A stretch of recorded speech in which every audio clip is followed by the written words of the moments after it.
সুপ্রিয় ভাই ও বোনেরা, আসসালামু আলাইকুম। দেশ প্রবাস যে যেখান থেকে দেখছেন, আজকে আমরা ছাগলের দেখেন আলোচনা করব যে আপনারা কিভাবে ছাগল সুস্থ রাখবেন, সুস্থ সবল ছাগল রাখবেন এবং আপনাদের ছাগল যাতে অসুস্থ না হয় সেটি কিভাবে করবেন সেটি আজকের এই ভিডিওতে তুলে ধরবো। তো সর্বপ্রথম আপনাদেরকে বলে নিই, যারা ছাগল পালন করতে চাচ্ছেন কিন্তু সঠিক গাইডলাইন না থাকার কারণে কিন্তু সঠিকভাবে কিন্তু পালন করতে পারছেন না, তো আপনারা একটা জিনিস খেয়াল রাখবেন যে ছাগলের সবসময় যে আপনার ছাগল অসুস্থ হচ্ছে কোন পদক্ষেপ গ্রহণের জন্য বা কোনটা ভুল বা কিভাবে আপনারা সংশোধন করবেন সেটা না জানার কারণে সেটা অবশ্যই আপনাকে গাইড করতে হবে।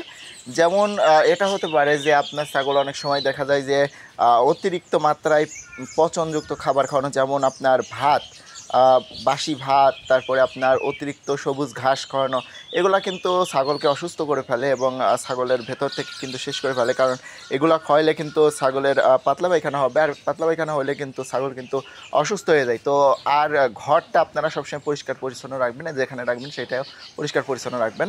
তো আশা করি বুঝতে পারছেন। যদি কোনো কিছু যদি না বুঝে থাকেন অবশ্যই কমেন্ট করবেন। তো আজকে পর্যন্ত দেখা হচ্ছে পরবর্তী ভিডিওতে। ততক্ষণ ভালো থাকবেন, সুস্থ থাকবেন। আল্লাহ হাফেজ।